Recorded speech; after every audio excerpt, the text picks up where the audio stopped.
आदि स्टूडियो के मोअज़्ज़ज़ नाज़रीन अस्सलाम वालेकुम। सबसे पहले वीडियो को लाइक कर दें और अगर आप हमारे चैनल पर न्यू हो तो चैनल को जरूर सब्सक्राइब कर दें और बेल आइकन को दबाना मत भूलें ताकि जब भी हमारी वीडियो अपलोड हो आपको सबसे पहले उसका नोटिफिकेशन जा सके। तो चलिए चलते हैं वीडियो की तरफ। मोअज़्ज़ज़ नाज़रीन, आज की हमारी वीडियो का टॉपिक है कुर्बानी के मसाइल। आज की वीडियो काफी ज्यादा इंटरेस्टिंग होने वाली है। उम्मीद है आज की वीडियो आपको पसंद आएगी। तो आपसे गुजारिश है वीडियो को आखिर तक देखिए। तो चलिए बढ़ते हैं वीडियो की तरफ। सबसे पहले आ जाता है कुर्बानी किस पर लाजिम है।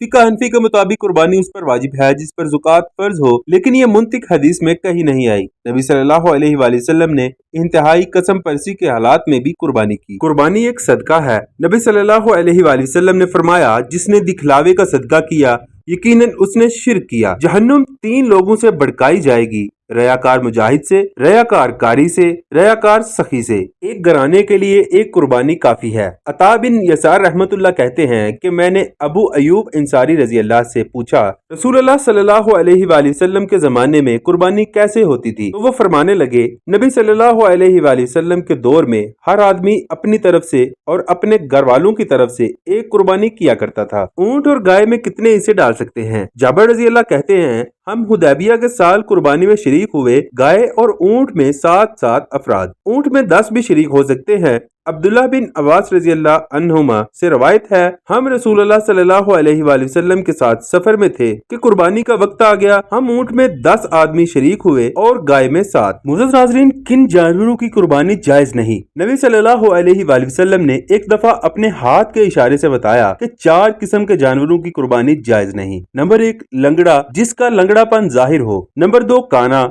जिसका अंधा व कानापन जाहिर हो। नंबर 3, बीमार, जिसकी बीमारी जाहिर हो। नंबर 4, कमजोर और लागर, जिसकी हड्डियों में गुदा ना हो। मुअज़्ज़ज़ नाज़रीन, खसी जानवर की कुर्बानी। खसी होना ऐब नहीं है बल्कि बहुत से मसाइल का हल है। ये जानवरों के लिए जायज है और इंसानों के लिए हराम। नबी सल्लल्लाहु अलैहि वसल्लम ने सींग वाले और खस्सी 2 दुम्बे ज़िबा किए। नबी सल्लल्लाहु अलैहि वसल्लम जब कुर्बानी का इरादा फरमाते तो 2 बड़े मोटे सींगदार और चुतकुबरे खस्सी मेंढे खरीदते। नबी सल्लल्लाहु अलैहि वसल्लम खस्सी जानवरों की कुर्बानी करते। खीरे जानवर की कुर्बानी। नबी सल्लल्लाहु अलैहि वसल्लम ने फरमाया, तुम 2 दांता के सिवा कोई जानवर ज़िबा ना किया करो। अगर उसरत और तंगी हो तो भेड़ में से खीरा कर लो। तंगी और उसरत के 2 मानी हैं। एक ये कि मिल ना रहे हो जानवर और दूसरा ये कि इतने वसाइल ना हो। ऐसे वक्त में इस हदीस पर अमल होगा। नबी सल्लल्लाहु अलैहि वसल्लम ने फरमाया, खीरा भी इस काम को कफायत करता है जिस काम पर दोंदा पूरा उतरता है। ध्यान से सुन लीजिए, ये रवायत ज़ईफ है,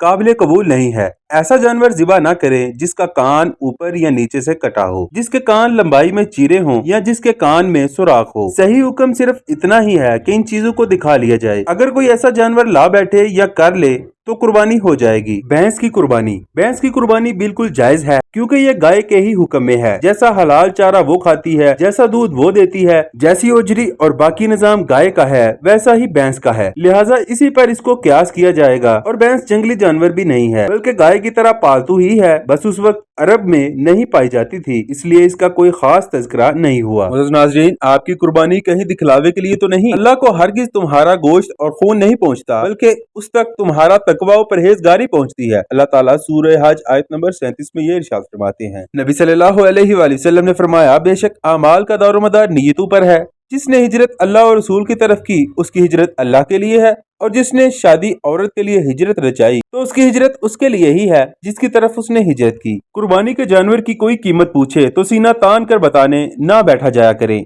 बल्कि कहा करें अल्लाह कबूल फरमा ले। हो सके तो इस सुन्नत पर भी अमल किया जाए। नबी सल्लल्लाहु अलैहि वसल्लम अपना कुर्बानी का जानवर ईदगाह में ही ज़िबा किया करते थे। मुमकिन हो तो ठीक, वरना घर में भी किया जा सकता है। अनस रज़ी अल्लाह फरमाते हैं कि नबी सल्लल्लाहु अलैहि वसल्लम अपनी कुर्बानी का जानवर खुद ज़िबा फरमाया करते थे। तो मुअज़्ज़ज़ नाज़रीन, खुद ही किया जाए, अलबत्ता कोई वजह हो तो किसी से भी करवाया जा सकता है। नमाज ईद से पहले कुर्बानी। नबी सल्लल्लाहु अलैहि वसल्लम ने इरशाद फरमाया, जिसने नमाज ईद से पहले कुर्बानी कर ली वो दोबारा कुर्बानी करे। नबी सल्लल्लाहु अलैहि वसल्लम ने इरशाद फरमाया, जिसने नमाज से पहले कुर्बानी कर दी वो उसे अपने लिए करता है तो ये गोश्त है, और जिसने नमाज के बाद ज़िबा किया तो उसकी कुर्बानी पूरी हो गई, उसने मुसलमानों के तरीके को अपना लिया। ये बात याद रखी जाए कि कसाई की उजरत खाल नहीं और गोश्त सदका करना। अली रज़ी अल्लाह फरमाते हैं, नबी सल्लल्लाहु अलैहि वसल्लम ने मुझे हुक्म दिया कुर्बानी के ऊँटों का गोश्त खा लें और जो लें सदका कर दूं, और कसाब की मजदूरी उसमें से कुछ न दूं।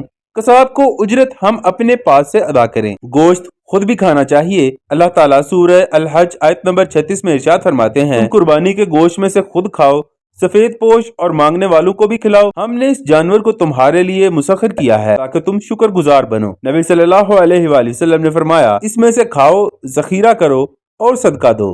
ناظرین، قربانی کی کھال کسے دی جائے؟ قربانی کی کھال صدقہ ہے۔ اس کے بھی وہی 8 مصارف ہیں جو زکوٰۃ کے ہیں۔ اللہ تعالیٰ سورہ توبہ آیت نمبر 60 میں ارشاد فرماتے ہیں، یقیناً صدقات فقیروں کے لیے ہیں اور مسکینوں کے لیے اور مسئولین کی اجرت کے لیے اور دلوں کو ملانے کے لیے، غلاموں کی آزادی کے لیے اور قرض داروں کے لیے اور مجاہد فی سبیل اللہ کے لیے اور راہ چلتے مسافروں کے لیے۔ یہ اللہ کا حکم ہے۔ عید الاضحیٰ اور روزے کا تصور۔ نبی صلی اللہ علیہ وآلہ وسلم کی سنت یہ تھی کہ عید الفطر کی نماز کو جاتے وقت کچھ کھاتے اور عید الاضحیٰ سے واپسی پر، لیکن ہمارے ہاں اس کو کچھ اور ہی سمجھ لیا گیا۔ اکثر لوگ اس دن یا اس عمل کو روزے سے تشبیہ دیتے ہیں اور قربانی ذبح ہونے پر اس کی کلیجی یا گوشت پکنے تک کچھ نہیں کھاتے، حالانکہ نماز کے بعد آ کر کچھ کھانا سنت ہے اور عید والے دن کا روزہ نہیں ہوتا۔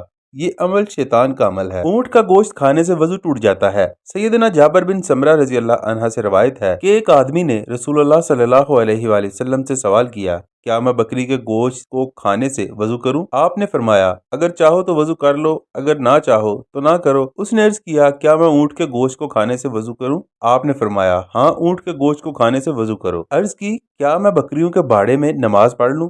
آپ نے فرمایا، ہاں۔ عرض کی، کیا میں اونٹوں کے باڑوں میں نماز پڑھ لوں؟ فرمایا، نہیں۔ اور بھی روایات موجود ہیں، اونٹ کا گوشت کھا کر وضو دوبارہ کیا جائے گا۔ قربانی کتنے دن ہے؟ پہلے یہ بات ذہن نشین رہے کہ 10 ذو الحج کو یوم نحر کہتے ہیں اور 11، 12، 13 کو ایام تشریق بولتے ہیں۔ اس میں کوئی اختلاف نہیں۔ نبی صلی اللہ علیہ وآلہ وسلم نے فرمایا، ایام تشریق کھانے پینے اور ذبح کے دن ہیں۔ علامہ ناصر الدین البانی نے اس کی سند کو صحیح کہا ہے۔ نبی صلی اللہ علیہ وآلہ وسلم نے فرمایا، ایام تشریق سب قربانی کے دن ہیں، یعنی عید کے چوتھے دن بھی قربانی کی جا سکتی ہے، لیکن یوم نحر کو ہی ترجیح دینی چاہیے کیونکہ وہ عشرہ ذو الحج میں شامل ہے، اجر زیادہ ہے۔ اونٹ کو کیسے ذبح کیا جائے؟ اونٹ کو ذبح کرنا نحر کرنا کہلاتا ہے۔ اونٹ کو کھڑا کیا جائے، اس کی بائیں ٹانگ کو فولڈ کر کے ران کے ساتھ باندھ دیا جائے، پھر تکبیر پڑھ کر سینے اور گردن کی جڑ کے درمیان والے گڑھے میں نیزہ، خنجر یا چھری پوست کر دی جائے۔ نبی صلی اللہ علیہ وآلہ وسلم نے 7 اونٹ اپنے ہاتھ سے ذبح کیے، اس حال میں کہ وہ کھڑے تھے۔ جانور ذبح کرنے کا غلط طریقہ۔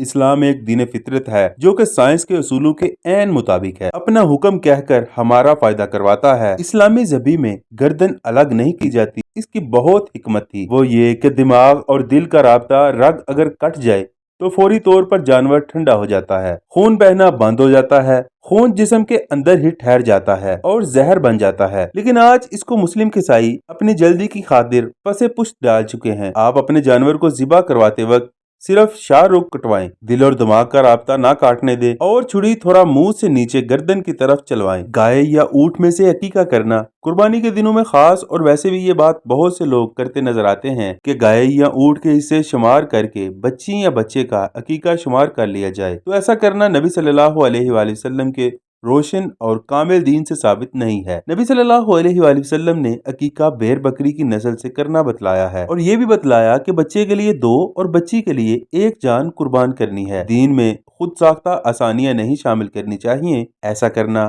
یہود و نصارہ کی روش ہے۔ نبی صلی اللہ علیہ وآلہ وسلم کے راستے میں نہ کمی کی گنجائش ہے، نہ زیادتی کی کوئی ضرورت۔ مہنگی قربانیاں کرنے سے اجتناب کیجیے۔ لاکھوں کی قربانی کرنی ضروری نہیں ہے، اس سے بہتر ہے کہ اپنی ایک قربانی مناسب دام کی اپنے گھر میں کر لی جائے اور باقی پیسے غریب اور پسماندہ علاقوں میں قربانی کے لیے پہنچا دیے جائیں۔ معزز ناظرین، اس سے پہلی ویڈیو کا ٹاپک عشرہ ذو الحجہ تھا اور آج کی ویڈیو کا قربانی کے مسائل۔ آج کی ویڈیو کا یہیں پہ اختتام کرتے ہیں۔ اگر آپ نے پہلی ویڈیو نہیں دیکھی تو ضرور دیکھیے گا۔ امید ہے آج کی ویڈیو میں آپ کے کنسیپٹ کلیئر ہو چکے ہوں گے کہ قربانی کے مسائل کون سے ہیں اور ان کا کیا حل ہے۔ تو اگر ویڈیو پسند آئی تو ویڈیو کو ضرور لائک کر دیں، چینل کو ضرور سبسکرائب کر دیں اور بیل آئیکن کو دبانا مت بھولیں تاکہ جب بھی ہماری ویڈیو اپلوڈ ہو آپ کو سب سے پہلے اس کو نوٹیفیکیشن جا سکے۔ اللہ پاک سے دعا ہے جو میں نے سنایا اور جو آپ نے سنا، اللہ ہمیں اس پہ عمل کرنے کی اور اپنی زندگیوں میں لانے کی توفیق عطا فرمائے۔ آمین۔ جزاک اللہ۔